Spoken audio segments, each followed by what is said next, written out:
All right. Well, I hope everybody has been enjoying this B-side. It's had a lot of really good talks. Mark had a good conversation, good talk about the CMMC protocol, which goes right along with where I'm going to. And then Stephen Kirby talked about PCI DSS, which is one of the most common frameworks that covers most businesses. But sometimes when it comes down to this, people just kind of wonder, where does it all start from? Where do we go? So let's talk about GRC and what GRC is. GRC stands for Governance, Risk, and Compliance.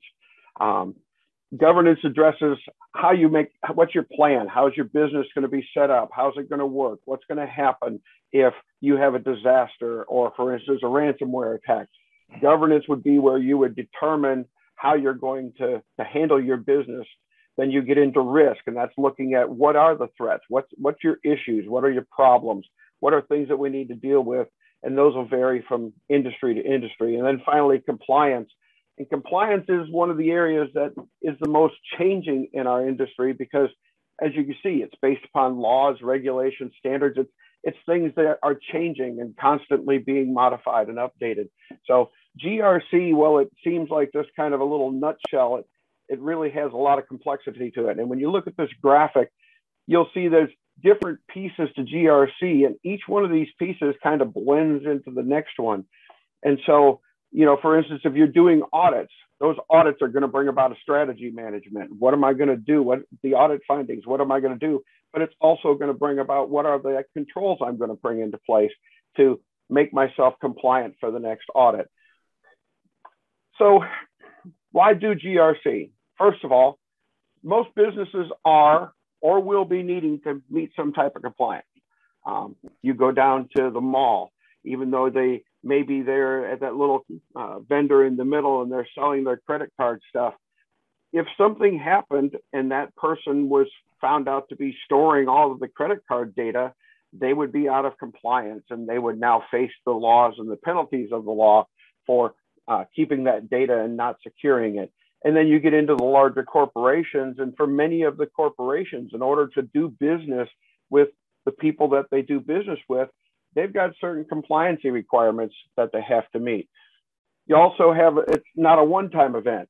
So when I go in and write a compliance document and I say, okay, I've evaluated my business, I've looked at what's going on in my business and I've set out all my plans and I've written them all up, I'm not done. Now I need to go back and look at each one of these documents again. I need to start over and reassess where am I at, what has changed, what's come up.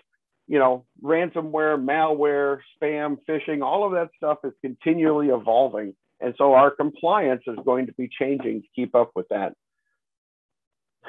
Mitigation becomes more and more difficult if you don't have a standard. A lot of people go into the industry and they just kind of focus in their one place and they don't think about the fact that that little piece of the industry that they're working in is doing what it's doing because there's a standard. Some of you are Greenville Tech students. There's a standard in order to complete the class, and that class sets up that standard. And if you don't want to comply with it, you're not going to be successful in completing the class. Well, businesses are exactly the same way. But the nasty part for businesses is they're not the ones necessarily who are creating the requirements. It's the bad guys. It's the people who are trying to get into their system that are going to have to affect and force how that business is going to react and how they're going to respond to those risks and that mitigation. And that's what compliance is all about, is looking at that changing landscape and determining how am I going to deal with it? What am I going to do to deal with these risks? And finally, it's an open job market. On the 31st of September, I did just a quick search in ZipRecruiter under GRC. And as you can see, almost 6,000 jobs were listed out there under GRC on ZipRecruiter with a salary ranging between $102,000 and $171,000. It's an open industry. We have so many requirements coming by. If you listen to Mark's presentation on this channel, the first presentation on CMMC, that's a new standard that everybody is talking about becoming compliant for, especially if you want to do anything with purchasing or connecting your business into the federal market. You're going to have to be CMMC compliant, but CMMC compliance is still still changing and still molding. And so getting into these jobs are going to be a little bit easier now than it will be later, but there's going to be a growing number of jobs needed to be able to fill these compliance spots for the GRC, for the CMMC. So where do you start? You know, for a lot of people, they don't know what to do. I want to kind of do GRC, but it can be a daunting task. I remember with the university when I started my job in 2018, while we were doing many of the things that made us compliant and would show us to be compliant, we didn't have any idea where we were going. Well, we had the privilege that the federal government came to us and said, you're going to need to be compliant to NIST 800-171. So I didn't have to go search and find a standard. Stephen just gave a great presentation on using PCI DSS as a data standard. Just replace credit card information with secure information, and you have a compliance standard. You have a place to start from. So the beginning of where to start is find a standard. Then determine what industries will be needed to be covered by that standard. You know, sometimes we do it the other way. You're interested in a specific industry, and so you'll go look for the standards that meet the industry, but you can do it backwards. You can look at the standards and say, you know, I'm kind of interested in this standard. This standard kind of keeps my attention. I see where I could kind of fit into this market, and then you'll find the industries that'll be covered. But you can go either way. Either way will keep everything flowing just the way we want it to. Then gather the information, attend B-Sides events, attend training events. You get out on YouTube, you can find all kinds of information on YouTube about, hey, here's this standard, here's what's going on in this standard, here's how to be compliant to the standard. Now, of course, you have to be careful. You can also find information out on YouTube that's not going to lead you in the right direction. So gather information, see what goes on with the industry, see what goes on in that compliance standard, and what are you going to do? And finally, maybe the place to start is with the people you currently work for.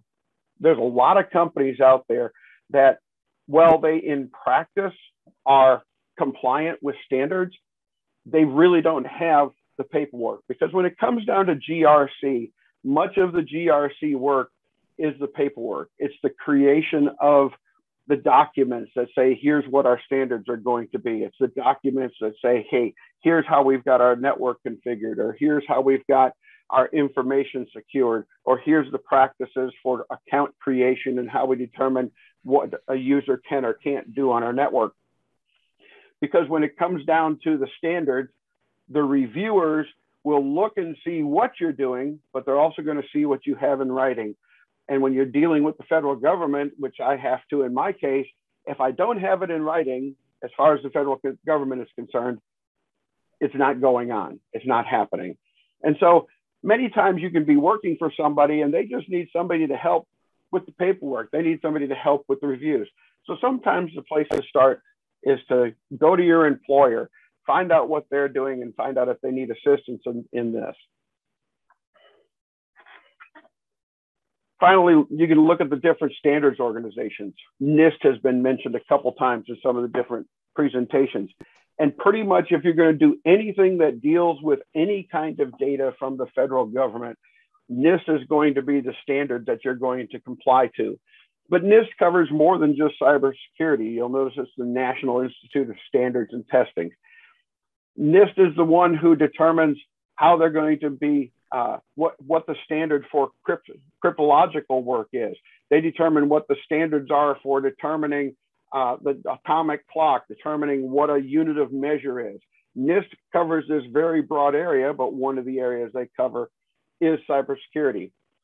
But NIST is pretty much related only to the United States. ISO is an international organization. So you've heard of ISO ratings like the 27001, which was mentioned in a previous presentation.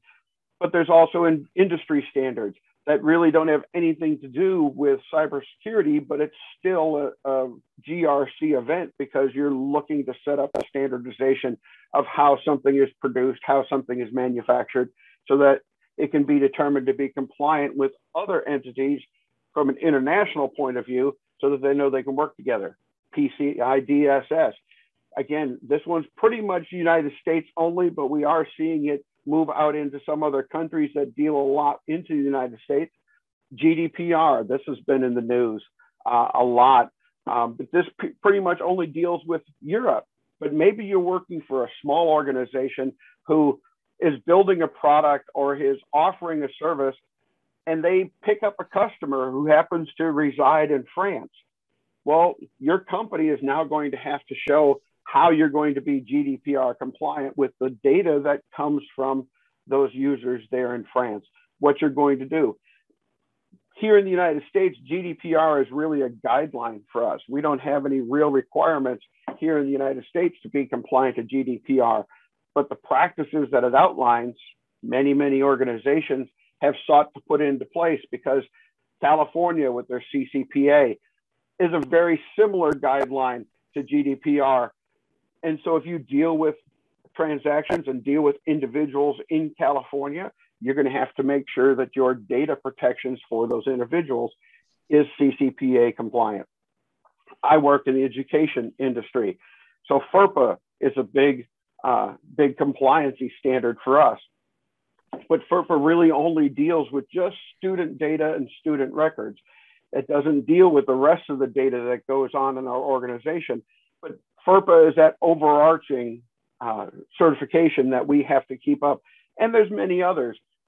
Again, depending on the industry you may find a standard that's very specific because of what you're doing. I have a friend who runs an aircraft parts organization, and they've got some very specific standards that they have to meet to be able to sell aircraft parts. Even though they're not manufacturing, they're just basically a wholesaler. They're buying parts and selling parts. They still have a whole bunch of standards that they have to keep up and be able to stay in compliance with in order to sell these aircraft parts. And so depending on the organization that you're working with, the requirements and those standards may change. And so you need to see what are the standards that I would need to be working under in the industry that I'm looking toward. Finally, how do you help a business? Well, this chart shows a risk reward, and that's really what GRC is. What we're looking for in GRC is we're looking to find out what the risks are. Before I can figure out what my rewards are, I've got to know what the risks are. So categorize them by level. Find the risks. Find out, are they severe? Are they moderate? Are they low? What's the category that they're going to fall on? And then give a priority to the items in each level. Once you've determined what your risks are, then you have to deciding, how do I prioritize them? Where am I going to put the priority? And when we do the priority, we're going to create a plan. And that plan is going to start with the items that are going to fix the highest risks that we can, but have the greatest reward. Sometimes those risks are going to be low risks, but they're going to have a great reward. Sometimes they're going to be high, but you want to start with that highest risk, as high as you can get with the least amount of effort. MFA, everybody hears about it. It's almost become the standard buzzword, but it's amazing to me the number of people who still don't know what MFA is when you mention the term to them. Most people do it. You know, if you have a Google account, or if you have a Yahoo account, or if you've got some account on the internet, if it's doing what it's supposed to do, they're going to want to know that you are who you say you are when you try to access your account. And that's the purpose for MFA. And turning on MFA has a really high reward, and it really doesn't take much effort. In most systems, it's a click of a button that says we're going to turn on multi-factor authentication. Now, getting people to comply or getting people to put the things in place for multi-factor authentication can have a little bit higher cost to it, but that's going to be determined on your industry. In my industry, having a cell phone and them getting a text, a code, and typing a code in is more than sufficient for me to be able to authenticate my users. But you may work in an organization or in an industry that needs to be more secure. So you may have to be able to put in biometrics, or you may have to have multiple layers of multi-factor authentication to determine who the user is based upon the security of the information that that user is supposed to be using. Another one of those things that fixes a high risk but doesn't take a lot of effort is turning encryption on all mobile devices and systems. If you've got a computer or your user's got a computer that accesses or uses company information, it should have encryption on it. And that just protects you in the case of it being lost. If that user is, we have this happen from time to time, someone is traveling and I'll get a phone call. My laptop's been stolen. Well, in our case, all mobile devices for the university require that data encryption is put in place. And so I can go out into our management system, I can click a couple buttons and I can lock the device down. Nobody's going to use it. Nobody's going to get to it. Even if they destroy the device and pull the hard drive out of it, because encryption has been turned on for all those devices, I'm not worried about somebody getting to the data that we want protected. And that's a really easy thing to do, is start with those high risk, low effort items. And then look for ways to meet goals without high expenditures. Money is always tight. Everywhere I've ever worked at, including when I worked for myself, there were a lot of things that I saw that I'd be like, oh, that'd be really cool. I wish I could do that. But the money just wasn't there. But especially when it comes to GRC, there doesn't have to always be a large outlay of money. There are so many government services and so many industry services now that are offering you great risk to reward benefits. For instance, one of the best ways to help protect your users is data security training. Take the time to have the users go through training quarterly, annually, semi-annually, whatever you determine is the best method for you. But put them through training. Well, that means somebody's got to create the content. Not everybody is a creative genius. I, for one, am not. We contract with a company to do our data security training, but there are a whole lot of government services. Stay Safe Online is a government service. The CISA is another government service. And many of these services will offer free data training. Yeah, they might be simplistic. Yeah, they may not cover everything that a company needs. But to get started, when money is tight, get these free services. Use these free services to go out and train your users, to go out and gather those resources. As was mentioned, the PCI DSS in the last session was mentioned that many of the documents to create this are free out there on their websites. You can go to their website. Again, you don't have to pay for a large service with a large organized documentation system to be able to make yourself compliant or start to reach toward compliant. You can reach out and use the free services. And also to understand that the best way sometimes to fix the problem is just get engaged with the users. When I started our risk system in 2018 at the university, one of the biggest things that I learned very quickly is that I had to get out and I had to seek opportunities to talk in front of our faculty and staff, to talk to them about the need to be secure, the need to be compliant, the need to pay attention to the emails they're receiving. Because we live in the higher ed realm. We are one of the prime targets for malicious actors. They are sending emails into our system all the time, trying to get our users to give up their username and password, or even more common nowadays, they're trying to get our users to buy Apple gift cards so that they can, give them to somebody who's busy. And so sometimes the best resolution to fix your problem is just get involved with the users, go out and talk with them, take the fear and the worry about what they're going to do and what's going to happen if they accidentally click on the wrong thing. Get rid of that fear, help them to feel comfortable in being safe.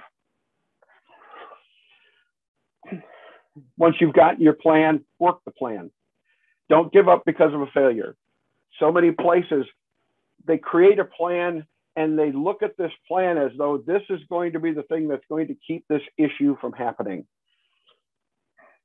We all work with people. We're people ourselves. We all have times where we're sitting there flipping through our email. We're really busy. There's a whole bunch of stuff going on. And all of a sudden this email comes through and, oh, it looks like it's so valuable. It looks like it's so real. I need to respond to this quick, and then find out, oh, oops, I shouldn't have done that. Those type of things happen. But failures aren't the end of a program. Failures are opportunities to reevaluate the plan. Let's look at the plan. What could I do or what could I have done to either help train my users or help the company to put things in place to protect the data in my organization if something were to happen, and then be willing to update that plan. Again, GRC is not a one-time event. It's something that we have to understand, that we have to continually go back and change and update and be willing to float and flex based upon what's going on. And then update your knowledge.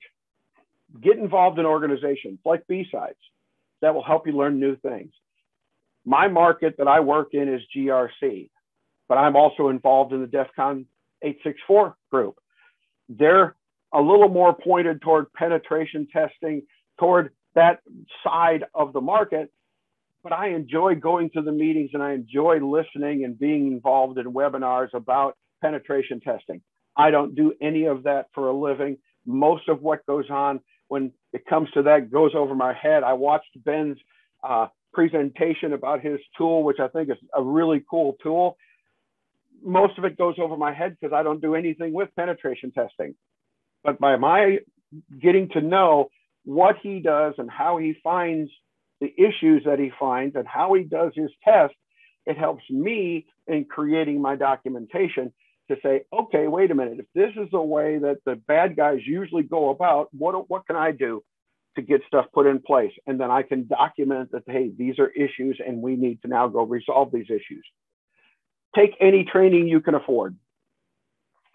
It's wonderful that some of the things that are being given away, some of the items that are being given out are testing, penetration testing classes, or opportunities to get onto penetration systems to practice and test your skills.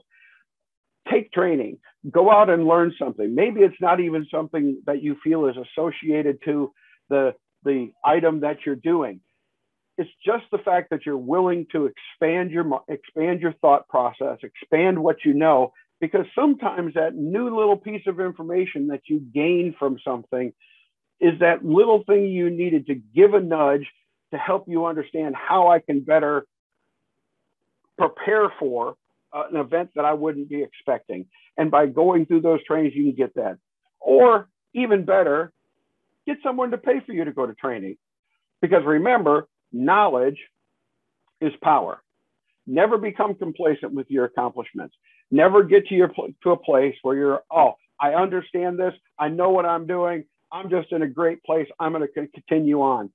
When we get to that place in this industry, you're going to find yourself being left behind, because the industry will continue to move. The industry will continue to expand and change.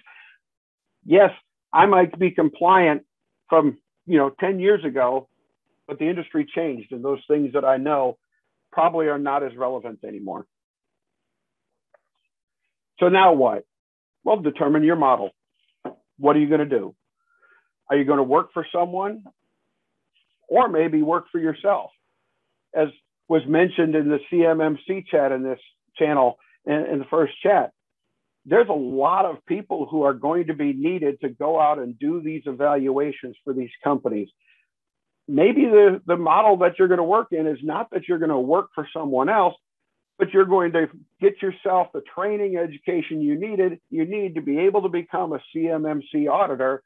And now you're going to make the engagements maybe through other companies who are doing this, and you're going to offer services and you're going to work as a contractor. Maybe that's the model that's going to work.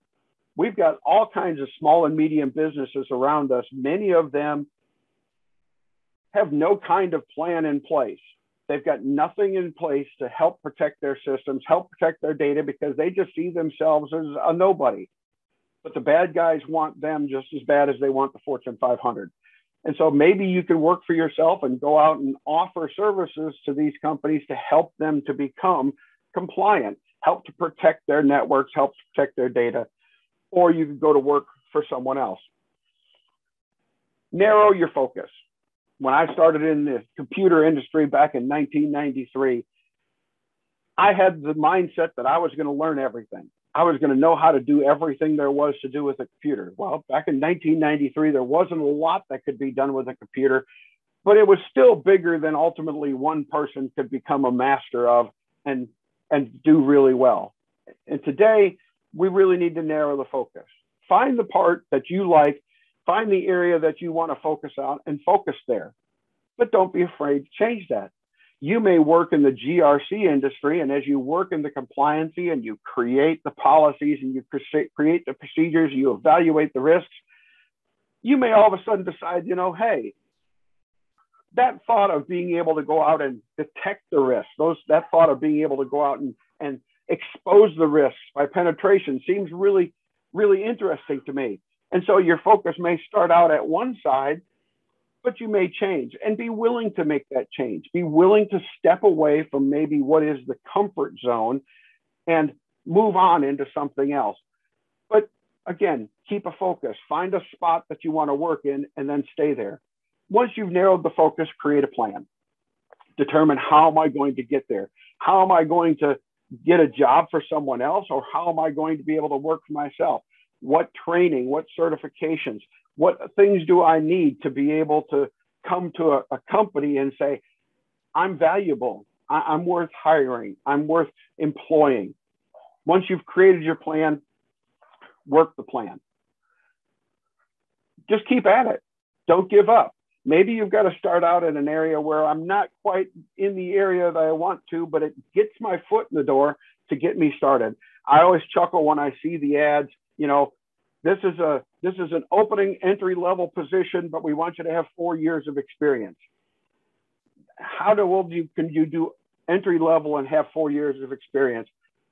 So sometimes you've got to try to get yourself into those situations, and you give your experience by showing that, hey, I went out and I did this training on the side to give me some experience. I got involved in this organization to give me some experience. Going to BSides, going to capture the flag events, just getting involved in things that would build up a resume and show that, hey, I have the knowledge and the skills to show that I can be of benefit to your company. And then, as I said earlier, never be afraid to change. Because sometimes in working our industry, you hit a point where you get burned out. And that's a really tough place to be in when you hit that burnout stage. And for a lot of people, their way of responding to burnout is they just completely walk away from it because they don't want to make a change. They're afraid to move to somewhere else. They're afraid they'd maybe fail, or they maybe wouldn't be good enough. Never be afraid to make a change. Sometimes a model that you're following is going to come to an end because the industry has just changed so much that model doesn't work anymore. So be paying attention, be watching what's going on, and always be willing to tweak and change just a little bit about what you do and how you do it. I knew my plan, my conversation wasn't going to take up the whole time. So I'm to the end of my presentation, but I'm more than willing to answer questions and help anybody in any way I can. Here's my email address. You're more than welcome to email me. I'll be glad to respond back to you and offer to help assistance in whatever way I can. And thank you so much for being here and for paying attention.